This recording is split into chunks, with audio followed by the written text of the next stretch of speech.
এই পর্যায়ে আমি চলতি 2019-2020 অর্থবছরের সম্পূরক বাজেট কাঠামোর উপর আলোচনা করব। মাননীয় স্পিকার, আমাদের অর্থনীতির উপর কোভিড-19-এর প্রভাব বিবেচনায় 2019-2020 অর্থবছরের বাজেটে কিছুটা সংশোধন এবং কিছুটা সমন্বয় করতে হয়েছে। 2019-20 অর্থবছরের মূল বাজেটে রাজস্ব সংগ্রহের লক্ষ্যমাত্রা ধার্য করা হয়েছিল 3,77,810 কোটি টাকা। অর্থবছরের জুলাই-ফেব্রুয়ারি সময়ে রাজস্ব আদায় পরিস্থিতি পর্যালোচনা করে সম্পূরক বাজেটের লক্ষ্যমাত্রা 3,48,066 কোটি নির্ধারণ করা হয়েছে। চলতি অর্থবছরের বাজেটে সর্বমোট সরকারি ব্যয়ের প্রাক্কলন করা হয়েছিল 5,23,190 কোটি টাকা। সংশোধিত বাজেটে এই ব্যয় 5,01,577 কোটি টাকা নির্ধারণ করা হয়েছে। মাননীয় স্পিকার, সংশোধিত বাজেট ঘাটতি ও অর্থায়ন। চলতি অর্থবছরের বাজেটে ঘাটতি প্রাক্কলন করা হয়েছিল 1,45,380 কোটি টাকা। সংশোধিত বাজেটে ঘাটতি নির্ধারণ করা হয়েছে 1,53,513 কোটি টাকা, যা জিডিপির 5.5%। এই ঘাটতি অভ্যন্তরীণ ও বৈদেশিক উভয় উৎস হতে অর্থায়ন করা হবে। মাননীয় স্পিকার,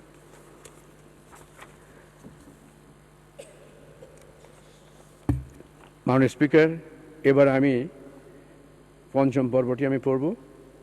মাননীয় স্পিকার, আমি এখন 2020-2021 অর্থবছরের প্রস্তাবিত বাজেট কাঠামোর উপর আলোকপাত করব।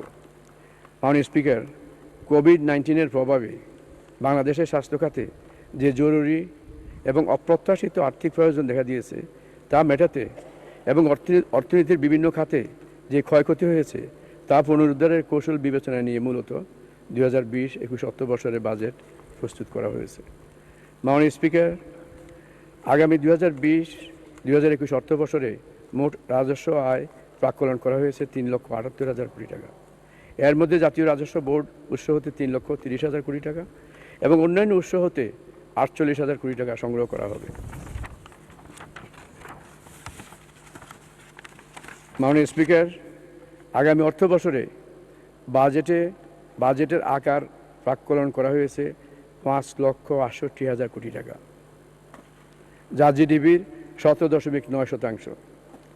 পরিচালন সহ বিভিন্ন খাতে মোট বরাদ্দ রাখা হয়েছে 3,62,855 কোটি টাকা এবং বার্ষিক উন্নয়ন কর্মসূচিতে বরাদ্দ রাখা হয়েছে 2,05,145 কোটি টাকা। বাজেট ঘাটতি ও অর্থায়ন। বাজেট ঘাটতির পরিমাণ দাঁড়াবে 1,90,000 কোটি টাকা, যা জিডিপির 6%। এখানে উল্লেখ্য, এই হার গত বাজেটে ছিল 5%। অভ্যন্তরীণ এবং বৈদেশিক উৎস হতে এই ঘাটতি মেটানো হবে। মাননীয় স্পিকার,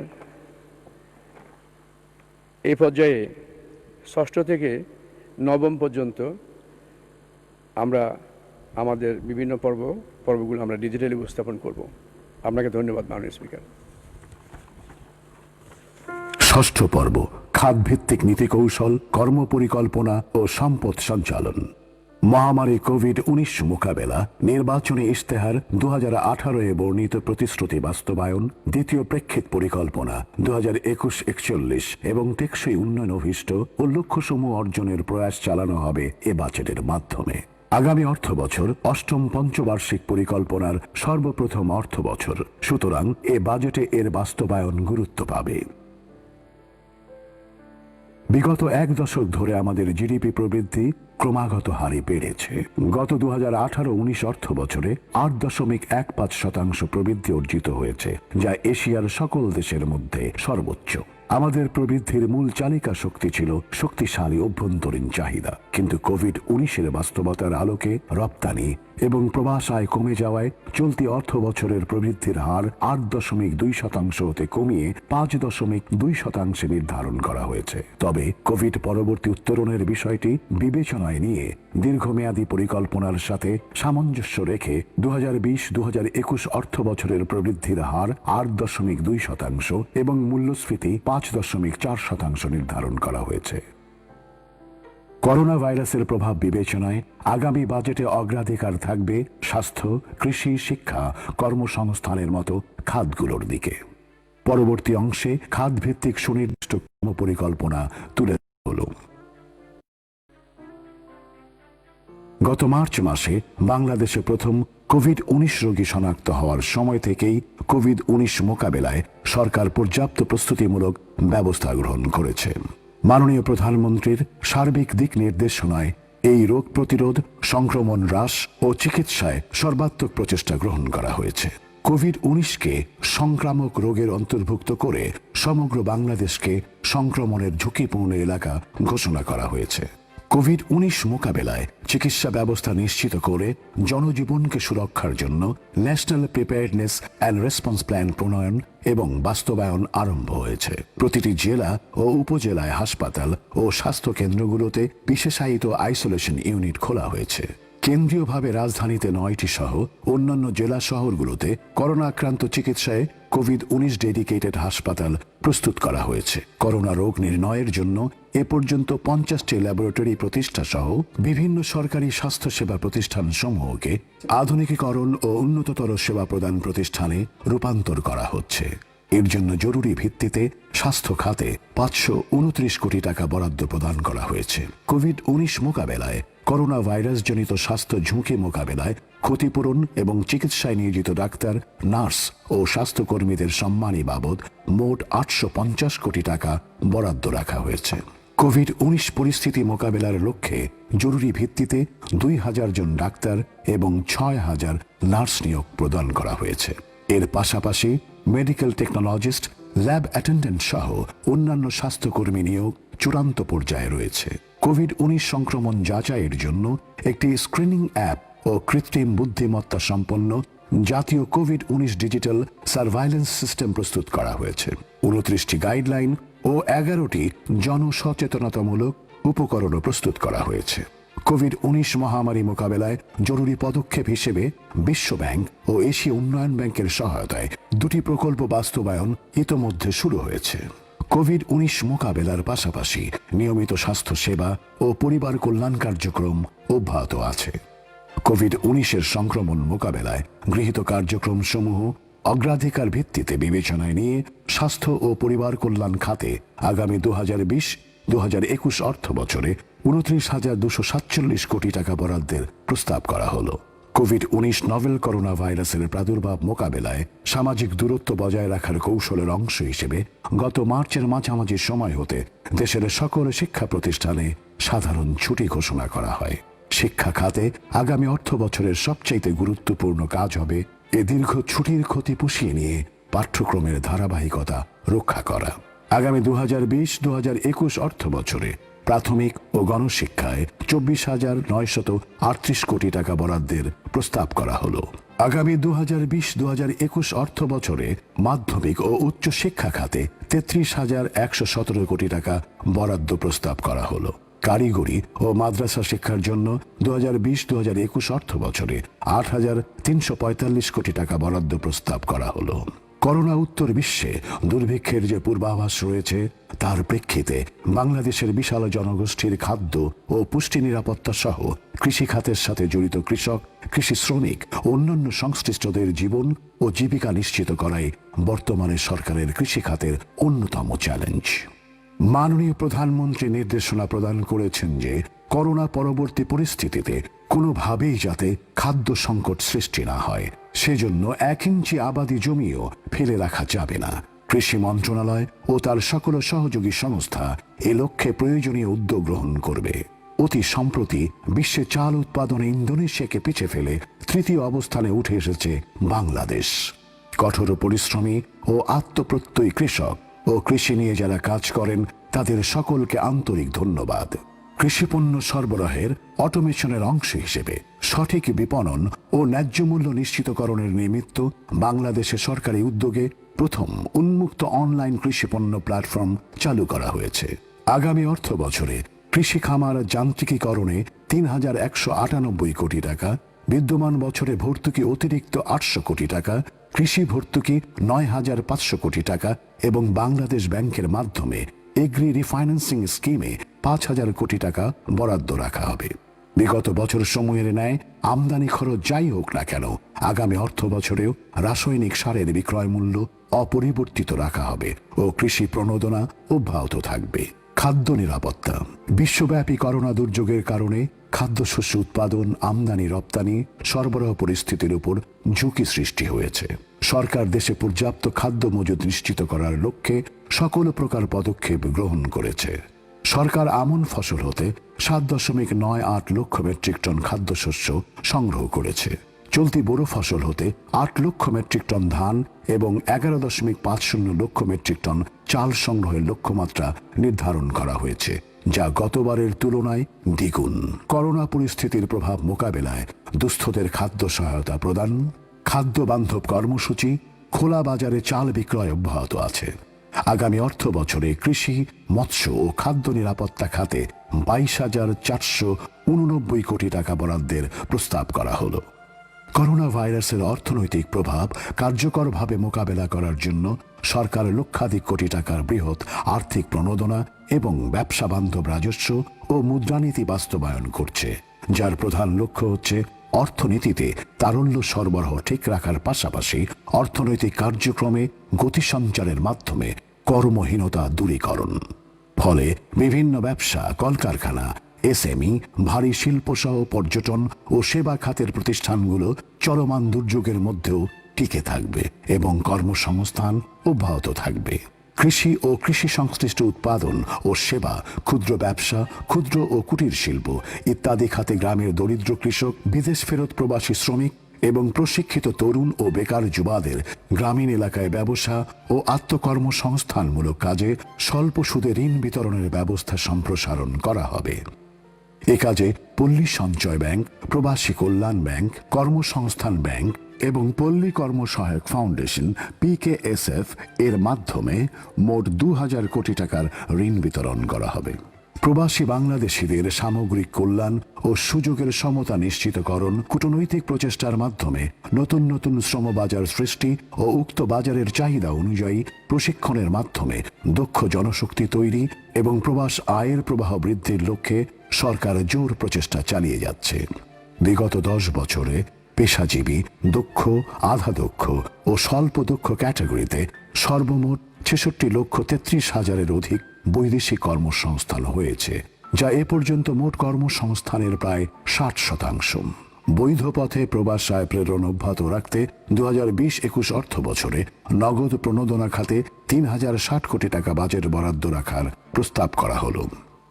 করোনা ভাইরাস প্রাদুর্ভাবে সাময়িকভাবে কর্ম হারানো 50 লক্ষ জনকে নগদ অর্থ সহায়তা প্রদানের উদ্যোগ গ্রহণ করেছে সরকার।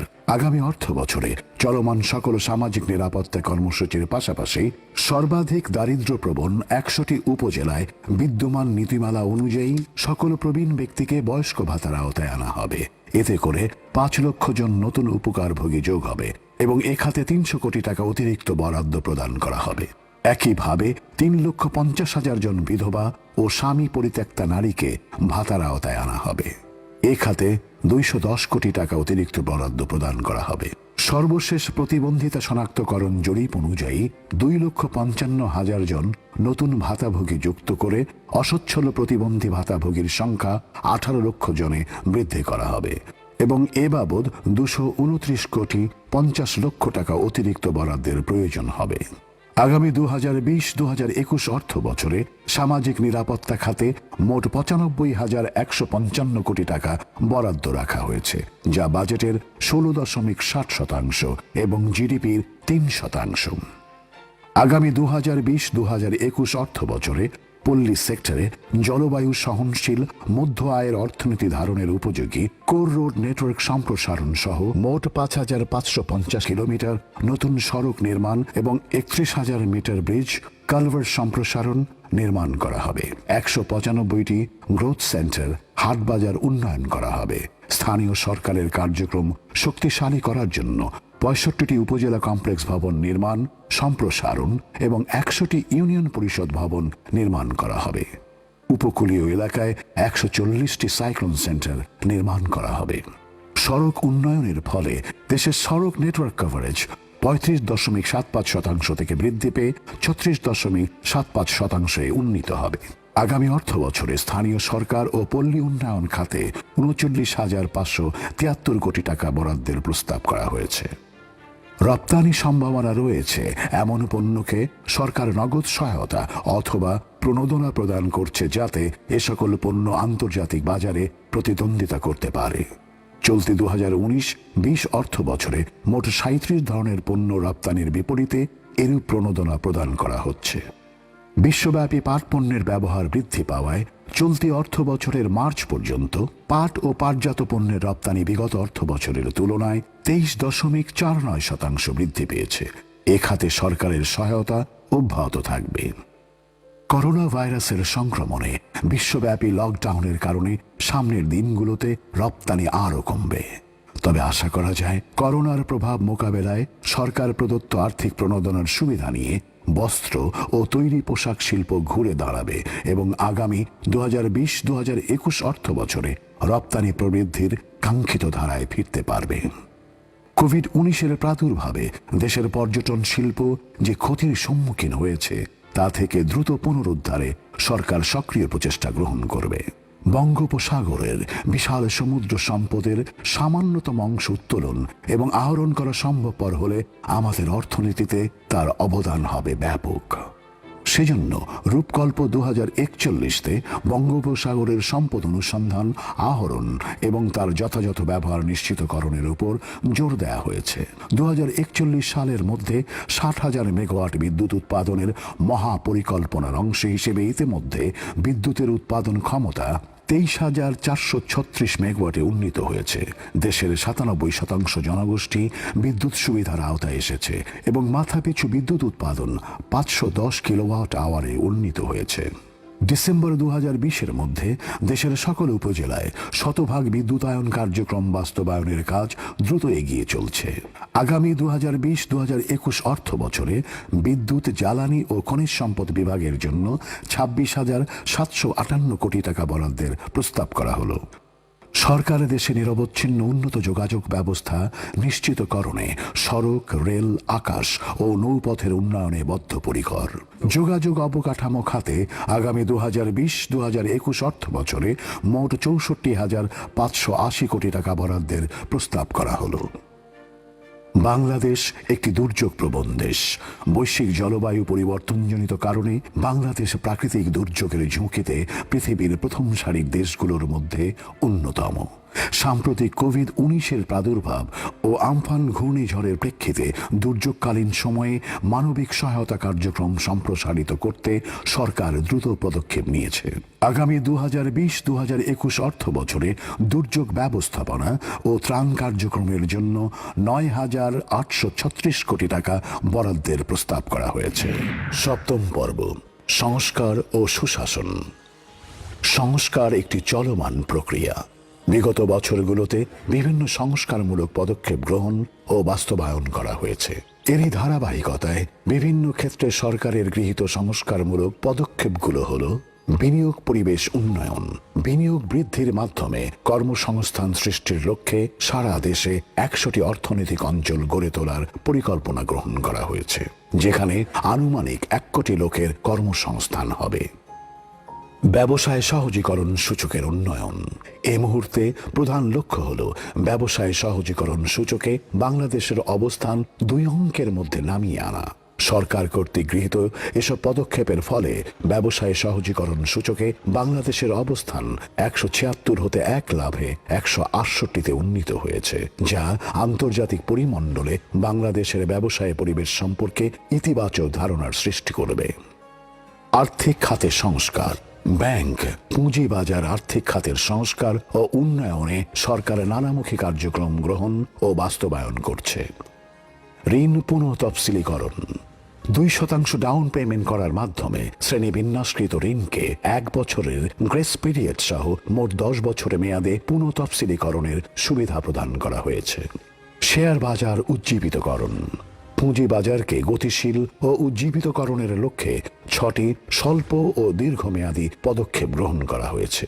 এগুলো হচ্ছে পুঁজিবাজারে ব্যাংক ও ব্যাংক বহির্ভূত আর্থিক প্রতিষ্ঠানের অংশগ্রহণ বাড়ানো, মার্চেন্ট ব্যাংকার ও প্রাতিষ্ঠানিক বিনিয়োগকারীদের জন্য সহজ শর্তে ঋণ সুবিধা পর্যালোচনা, আইসিবির বিনিয়োগ সক্ষমতা বাড়ানো, পুঁজিবাজারে আস্থা বাড়াতে প্রয়োজনীয় ব্যবস্থা নেওয়া, প্রাতিষ্ঠানিক বিনিয়োগ বাড়ানোর লক্ষ্যে উদ্যোগ গ্রহণ এবং বাজারে মানসম্পন্ন আইপিও বাড়াতে বহুজাতিক ও সরকারি মালিকানাধীন কোম্পানি তালিকাভুক্ত করার উদ্যোগ নেওয়া, আর্থিক শৃঙ্খলা বজায় রাখা, স্বায়ত্তশাসিত, আধা স্বায়ত্তশাসিত, সংবিধিবদ্ধ সরকারি কর্তৃপক্ষ, পাবলিক নন ফাইন্যান্সিয়াল কর্পোরেশন সহ স্বশাসিত সংস্থাসমূহের উদ্বৃত্ত অর্থ সরকারি কোষাগারে জমা করার জন্য আইন প্রণয়ন করা হয়েছে, যার ফলে সরকারি আর্থিক ব্যবস্থাপনা জোরদার হয়েছে। দুর্নীতি দমন। সরকার দুর্নীতির বিরুদ্ধে জিরো টলারেন্স নীতি ঘোষণা করেছে। চলতি অর্থ বছরে দুর্নীতির বিরুদ্ধে ব্যাপক অভিযান পরিচালিত হয়েছে, যা সকল মহলে সমাদৃত হয়েছে। আগামীতেও এ ধরনের পদক্ষেপ অব্যাহত থাকবে। অষ্টম পর্ব, রাজস্ব আহরণ কার্যক্রম। 2018-2019 অর্থ বছরে রাজস্ব প্রবৃদ্ধি ছিল 8.26%। তবে করোনা পরিস্থিতির প্রভাবে 2019-2020 অর্থ বছরে রাজস্ব প্রবৃদ্ধি কিছুটা হ্রাস পাবে। করোনার অর্থনৈতিক প্রভাব বিবেচনায় নিয়ে 2020-2021 অর্থ বছরের রাজস্ব নীতি সাজানো হয়েছে। আয়কর, মূসক ও শুল্ক বিভাগকে আরও অটোমেটেড এবং ডিজিটালাইজড করার উদ্যোগ নেওয়া হয়েছে। নতুন আয়কর আইন প্রবর্তনের উদ্যোগ নেওয়া হয়েছে এবং নতুন 5 লক্ষ করদাতা শনাক্ত করা হয়েছে। ব্যক্তি শ্রেণীর করদাতাগণের ক্ষেত্রে পুরুষ করদাতাদের করমুক্ত আয় সীমা 2,50,000 টাকা থেকে বৃদ্ধি করে 3 লক্ষ টাকা এবং মহিলা করদাতা ও 65 বছরের বেশি বয়সী করদাতাদের করমুক্ত আয় সীমা 3 লক্ষ টাকা থেকে বৃদ্ধি করে 3,50,000 টাকা প্রস্তাব করা হচ্ছে। অনলাইন আয়কর রিটার্ন দাখিলের ক্ষেত্রে 2,000 টাকা কর রেয়াত, পুঁজিবাজারে তালিকাভুক্ত নয় এরূপ কোম্পানির কর হার 2.5% হ্রাস করে 32.5% নির্ধারণের এবং তৈরি পোশাক শিল্পে গ্রিন বিল্ডিং সার্টিফিকেশন থাকার ক্ষেত্রে কর হার 10% এবং গ্রিন বিল্ডিং সার্টিফিকেশন না থাকার ক্ষেত্রে 12% আরও 2 বছর অব্যাহত রাখার প্রস্তাব করা হচ্ছে। নিত্য প্রয়োজনীয় পণ্য সহ কতিপয় পণ্যে উৎসে আয়কর কর্তনের হার বর্তমান 5% হতে কমানোর প্রস্তাব করা হচ্ছে। তৈরি পোশাক সহ সকল পণ্যের রপ্তানি মূল্যের উপর উৎসে কর কর্তনের হার 1% থেকে হ্রাস করে 0.5% নির্ধারণের, বন্ড লেনদেন মূল্যের উপর উৎসে কর কর্তনের পরিবর্তে কমিশনের উপর উৎসে কর কর্তনের বিধান প্রস্তাব করা হচ্ছে। আয়কর অধ্যাদেশে আয়কর প্রণোদনা সংক্রান্ত 2টি ধারা সংযোজনের প্রস্তাব করা হচ্ছে। আন্ডার ইনভয়েসিং, ওভার ইনভয়েসিং ও ভুয়া বিনিয়োগের মাধ্যমে অর্থ পাচার ও কর ফাঁকির প্রবণতা রোধকল্পে আয়কর অধ্যাদেশে একটি নতুন ধারা সংযোজন করা হবে। মূল্য সংযোজন কর ও সম্পূরক শুল্ক আইন 2012 এর প্রয়োগ আরও ব্যবসা বান্ধব ও গতিশীল করার লক্ষ্যে আমদানি পর্যায়ে শিল্পের কাঁচামালের ওপর আগাম কর 5% হতে হ্রাস করে 4% করা সহ বিভিন্ন প্রস্তাব করা হচ্ছে। সরকারের অগ্রাধিকারমূলক ও ফাস্ট ট্র্যাক ভুক্ত প্রকল্পের বিনিয়োগের ক্ষেত্রে বর্তমানের ন্যায় মূসক অব্যাহতি সুবিধা বহাল রাখার প্রস্তাব করা হয়েছে। 10 লক্ষ টাকার ঊর্ধ্বে ব্যাংক হিসেবের স্থিতির উপর আবগারি শুল্কের হার পরিবর্তনের প্রস্তাব করা হচ্ছে। দেশীয় শিল্পের বিকাশের জন্য মোবাইল টেলিফোন সেট উৎপাদনের উপর কৃষি যন্ত্রপাতি যথা power reaper, power tiller operated seeder, combined harvester, rotary টিলারের উপর ব্যবসায়ী পর্যায়ে মূসক অব্যাহতি প্রদানের প্রস্তাব করা হচ্ছে। করোনা ভাইরাস শনাক্তকরণ ও প্রতিরোধের লক্ষ্যে কোভিড-19 টেস্ট কিটস, পিপিই এবং সার্জিক্যাল মাস্ক, কোভিড-19 নিরোধক ঔষধের আমদানি, উৎপাদন ও ব্যবসায়ী পর্যায়ের মূসক অব্যাহতির প্রস্তাব করা হচ্ছে। কার ও জিপের ক্ষেত্রে রেজিস্ট্রেশন ফি এর ওপর সম্পূরক শুল্ক 10% হতে বৃদ্ধি করে 15% নির্ধারণ। মোবাইল ফোনের সিম, রিম কার্ড ব্যবহারের সেবার উপর সম্পূরক শুল্ক 10% হতে বৃদ্ধি করে 15% নির্ধারণ এবং তামাক ও তামাকজাত পণ্যের ক্ষেত্রে স্তরভেদে মূল্য ধার্যকরণ ও স্তরভেদে সম্পূরক শুল্ক নির্ধারণের প্রস্তাব করা হচ্ছে। মুজিব বর্ষের উপহার ইএফডি এর ব্যবহার। এ লক্ষ্যকে সামনে রেখেই ইএফডি স্থাপনের কাজ চলছে। প্রাথমিকভাবে 10,000 এবং পর্যায়ক্রমে সারা দেশে 5 লক্ষ ইএফটি মেশিন স্থাপন করা হবে।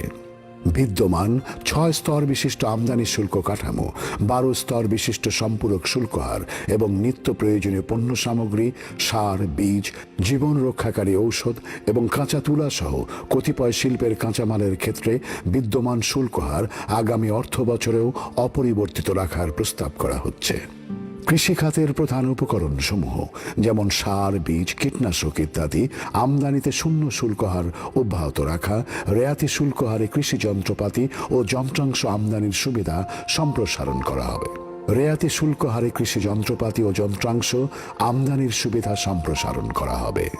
ক্ষুদ্র ও মাঝারি শিল্প, রপ্তানি শিল্প, পাদুকা শিল্প, জাহাজ নির্মাণ শিল্প এবং অন্যান্য শিল্পের প্রস্তুতকৃত পণ্য এবং অথবা কাঁচামাল এর শুল্ক কর হ্রাস বৃদ্ধির প্রস্তাব করা হচ্ছে। চিকিৎসা সামগ্রী জীবাণুমুক্তকরণে ব্যবহার্য অটোক্লেভ মেশিন স্থানীয়ভাবে উৎপাদনের জন্য কাঁচামাল আমদানিতে রেয়াতি সুবিধা প্রবর্তনের এবং আমদানি পর্যায়ে সঠিক মূল্য নিশ্চিতকরণের মাধ্যমে যথাযথ রাজস্ব আহরণের লক্ষ্যে সেলুলার ফোনের ন্যূনতম মূল্য নির্ধারণের প্রস্তাব করা হচ্ছে। বিদ্যমান কাস্টমস অ্যাক্ট 1969-এ কতিপয় প্রয়োজনীয় সংশোধনী আনয়নের, প্রথম তফসিলে প্রয়োজনীয় সংশোধনী আনয়নের এবং উচ্চ শুল্ক কর হার সম্পন্ন কতিপয় পণ্যের বিদ্যমান ন্যূনতম মূল্য যৌক্তিকীকরণের প্রস্তাব করা হচ্ছে। নবম পর্ব 2019-20 অর্থ বছরের প্রদত্ত বাজেটে জাতিকে দেয়া কিছু মৌলিক প্রতিশ্রুতি ও তার বাস্তবায়নের অগ্রগতি। বৈধ পথে অর্থ প্রেরণ উৎসাহিত করার জন্য 1 জুলাই 2019 হতে প্রবাসী বাংলাদেশিদের প্রেরিত অর্থের ওপর 2% হারে প্রণোদনা প্রদান করা হচ্ছে। ফলে চলতি অর্থ বছর শেষ হওয়ার 1 মাস আগেই প্রবাস আয়ে গত বছরের সর্বোচ্চ $16.42 বিলিয়ন রেকর্ড ছাড়িয়ে $16.56 বিলিয়ন নতুন রেকর্ড সৃষ্টি হয়েছে। তৈরি পোশাক রপ্তানি বৃদ্ধির লক্ষ্যে 1 জুলাই 2019 হতে তৈরি পোশাকের সকল খাতে 1% হারে রপ্তানি প্রণোদনা প্রদান করা হচ্ছে। দেশের শিল্প ও ব্যবসা খাতকে প্রতিযোগিতা সক্ষম করার লক্ষ্যে 1 এপ্রিল 2020 হতে ব্যাংক ঋণের সুদের হার সর্বোচ্চ 9% কার্যকর করা হয়েছে। নতুন আর্থিক ইনস্ট্রুমেন্ট প্রচলনের লক্ষ্যে ভেঞ্চার ক্যাপিটাল গাইডলাইন প্রণয়ন করা হয়েছে। প্রথমবারের মতো লন্ডন স্টক এক্সচেঞ্জে টাকা ডিনোমিনেটেড বাংলা বন্ড চালু করা হয়েছে।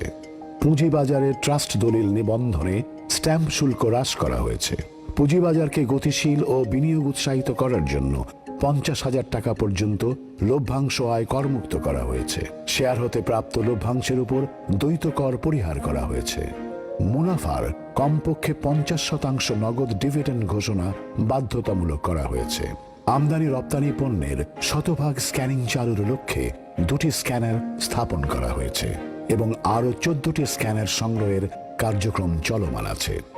কর অব্যাহতি পরিহারের অংশ হিসেবে বিগত অর্থ বছরের তুলনায় আয়কর, আমদানি শুল্ক এবং মূল্য সংযোজন কর অব্যাহতি যথাক্রমে 41%, 21.34% এবং 92% কমানো হয়েছে। আর্থিক ও রাজস্ব খাতের মামলার জট নিরসনে সুপ্রিম কোর্টে 2টি পৃথক বেঞ্চ গঠন করা হয়েছে। ব্যাংক, আর্থিক, রাজস্ব খাত সংস্কারের অংশ হিসেবে 10টি বিদ্যমান আইন সংশোধন ও 6টি নতুন আইন প্রণয়নের কাজ শুরু হয়েছে। বর্তমানে 2,20,000 পেনশনারকে ইএফটির মাধ্যমে পেনশন প্রদান হচ্ছে। চলমান মুজিব বর্ষে অবশিষ্ট পেনশনারদের ইএফটির আওতায় আনা হবে। জাতীয় সঞ্চয় স্কিম অনলাইন ম্যানেজমেন্ট সিস্টেম চালুর মাধ্যমে জাতীয় সঞ্চয় স্কিম সমূহের বিক্রয়, মুনাফা, নগদায়ন ইত্যাদি ডিজিটালাইজেশন করা হয়েছে। এছাড়াও পোস্টাল সঞ্চয় ও পোস্টাল ব্যাংকিং ব্যবস্থা অটোমেশনের আওতায় আনা হয়েছে। বিভিন্ন সেক্টরে বীমা চালুকরণ, গবাদি পশু বীমা চালু করা হয়েছে। সরকারি কর্মচারীদের জন্য জীবন বীমা চালুর প্রক্রিয়া শুরু হয়েছে। কৃষি ক্ষেত্রেও বীমা চালু করা হবে। বর্তমান অর্থ বছরে সর্বমোট 2,620টি মাধ্যমিক, উচ্চ মাধ্যমিক ও কারিগরি শিক্ষা প্রতিষ্ঠান এবং মাদ্রাসা এমপিওভুক্ত করা হয়েছে। নদী ভাঙন কবলিত এলাকার ক্ষতিগ্রস্ত জনসাধারণের পুনর্বাসনের জন্য নীতিমালা প্রণয়ন এবং 100 কোটি টাকা বরাদ্দ করা হয়েছে। শেষ পর্ব। মহান আল্লাহ রাব্বুল আলামিন মানব জাতি ও মাননীয় স্পিকার, আমি 2020-2021 বছরের বাজেট উপস্থাপনার একেবারে শেষ প্রান্তে চলে এসেছি। আমাদের বিশ্বাস, মাননীয় প্রধানমন্ত্রীর দিক নির্দেশনায় রচিত এই বাজেটের হাত ধরেই ইনশাল্লাহ আমরা শীঘ্রই পূর্বের উন্নয়নের ধারায় ফিরে যাব। যে অমানিসার অন্ধকার আজ আমাদের চারপাশকে ঘিরে ধরেছে, মহান আল্লাহর কৃপায় সেটি কেটে যাবে। আমরা মহান আল্লাহর রহমতে ফিরে পাবো স্বাভাবিক জীবন এবং ফিরে পাবো একটি আলোকিত সকাল। মাননীয় স্পিকার, শেষ করার আগে মহান আল্লাহর কাছে আমার একটি বিনীত প্রার্থনা। ইয়া হাইয়ু ইয়া কাইয়ুমু বিরহমাতিকা আস্তাগিজ, ইয়া হাইয়ু ইয়া কাইয়ুমু বিরহমাতিকা আস্তাগিজ। হে আমাদের প্রভু, মেহরবানি করে আমরা যে আমাদের রহমত থেকে কখনো বঞ্চিত করো না। আমরা তোমার রহমতের উপর ভরসা করে তোমার কাছে সাহায্য প্রার্থনা করছি। হে আমাদের প্রভু, তুমি যদি রক্ষা না করো আমাদের রক্ষা করবে কে? তাই আমি আবারও সকলের পক্ষ থেকে এই প্রার্থনা তোমার কাছে যে তুমি কখনো আমাদেরকে বঞ্চিত করো না তোমার রহমত থেকে। তাবারাকাল্লাযী বিয়াদিল মুলক ওয়া হুয়া আলা কুল্লি শাইইন কাদির ওয়া সালামুন আলাল মুরসালিন ওয়া আলহামদুলিল্লাহি রাব্বিল আলামিন। মাননীয় স্পিকার, আপনাকে অশেষ ধন্যবাদ এই মহান জাতীয় সংসদে উপস্থিত সকল সদস্যবৃন্দকে। সবার জীবন মহান আল্লাহর কৃপায় আলোয় উদ্ভাসিত হোক, এই আমার কামনা। মাননীয় স্পিকার, আপনাকে অশেষ ধন্যবাদ।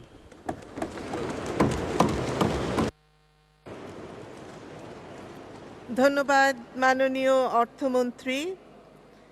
মাননীয় সদস্যবৃন্দ, মাননীয় অর্থমন্ত্রীর অভিপ্রায় অনুযায়ী তার বাজেট বক্তৃতার অপঠিত অংশ পঠিত বলে গণ্য করা হচ্ছে এবং বাজেটের সকল ডকুমেন্ট টেবিলে উপস্থাপন করা হলো।